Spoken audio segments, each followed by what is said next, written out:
Mini screen പ്രേക്ഷകർക്കും cinema പ്രേമികൾക്കും ഒരുപോലെ പ്രിയങ്കരിയാണ് നടി ആശ ശരത്. നർത്തകി കൂടിയായ താരം തൻ്റെ ബാല്യകാലത്തെ ജീവിതകഥകളും ആരാധകരിൽ നിന്നുണ്ടായ രസകരമായ അനുഭവങ്ങളും ധന്യ വർമ്മയ്ക്ക് നൽകിയ അഭിമുഖത്തിൽ പങ്കുവച്ചിരിക്കുകയാണ്. നിരവധി സിനിമകളിൽ അഭിനയിച്ചുവെങ്കിലും ആശ ശരത് കുടുംബ പ്രേക്ഷകർക്ക് ഇപ്പോഴും കുങ്കുമപ്പൂവിലെ പ്രൊഫസർ ജയന്തി തന്നെയാണ്. 3-4 വർഷത്തെ യാത്രയായിരുന്നു പ്രൊഫസർ ജയന്തിയുടേത്. അഭിനയം എന്താണെന്നോ കഥാപാത്രത്തെ എങ്ങനെ സ്വീകരിക്കണമെന്നോ എനിക്ക് അറിയില്ലായിരുന്നു. ആദ്യകാലങ്ങളിൽ വില്ലത്തിയായിരുന്നു ജയന്തി. സംവിധായകൻ പറയുന്നതിനനുസരിച്ച് സ്ക്രിപ്റ്റ് വായിച്ച് അപ്പോൾ കിട്ടുന്ന മൂഡനുസരിച്ച് അഭിനയിക്കുക എന്ന രീതിയായിരുന്നു എൻ്റേത്. പിന്നീട് കഥാപാത്രം ജനങ്ങൾ ഏറ്റെടുക്കുകയും അവർ പറയുന്നത് കേട്ടുമാണ് കഥാപാത്രം ഉൾക്കൊണ്ട് തുടങ്ങിയത്. 1 വർഷം കഴിഞ്ഞപ്പോഴേക്കും കണ്ണട എടുത്തു വെച്ചാൽ തന്നെ പ്രൊഫസർ ജയന്തിയായി എന്നുള്ള തോന്നൽ വന്നു തുടങ്ങി. ധൈര്യത്തോടെ ചെയ്യാൻ തുടങ്ങി, ആശ പറയുന്നു. സീരിയൽ പ്രേക്ഷകരുടെ പ്രതികരണങ്ങളിൽ ഓർമ്മയിൽ നിൽക്കുന്ന ഒരു സംഭവമുണ്ട്. ഗുരുവായൂർ അമ്പലത്തിൽ ഞാൻ നൃത്തം ചെയ്യുകയാണ്. സ്റ്റേജിൻ്റെ വശത്തായി ഒരു ചേട്ടൻ നിൽപ്പുണ്ട്. പുള്ളി വളരെ സീരിയസായി നിന്ന് ഡാൻസ് കാണുന്നത് ഞാൻ ശ്രദ്ധിച്ചിരുന്നു. നൃത്തം കഴിഞ്ഞ് ഇറങ്ങിയപ്പോൾ അദ്ദേഹം എൻ്റെ അടുത്തേക്ക് വന്നു. ശേഷം ശരത്തേട്ടനോട് ചോദിച്ചു, നിങ്ങൾ ഒരു മനുഷ്യനാണോ എന്ന്. ശരത്തേട്ടന് ഒന്നും മനസ്സിലായില്ല. ഒരു കിഡ്നി വെച്ചിട്ടാണ് ഇവർ ഇത്രയും നേരം നൃത്തം ചെയ്തത്.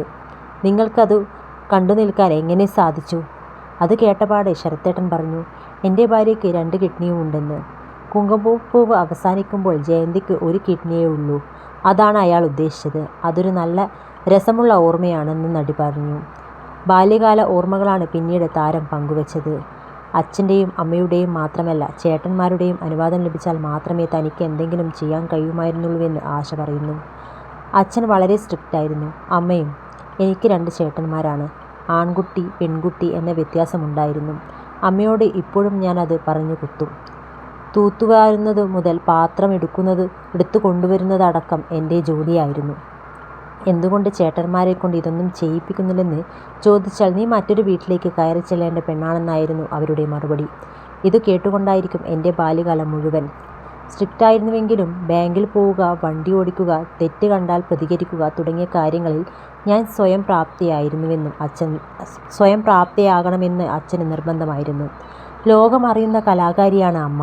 നടൻ വിനീതേട്ടൻ അടക്കമുള്ളവരെക്കൊണ്ട് കേരള ഗവൺമെൻറ്റിൻ്റെ പ്രതിനിധീകരിച്ച് ട്രാവൽ ചെയ്തിട്ടുള്ള വ്യക്തിയുമാണ്. പക്ഷേ വീട്ടിലെത്തിയാൽ അച്ഛൻ സുമതി എന്ന് വിളിച്ചാൽ ഞെട്ടുന്ന ഭാര്യയാണ്.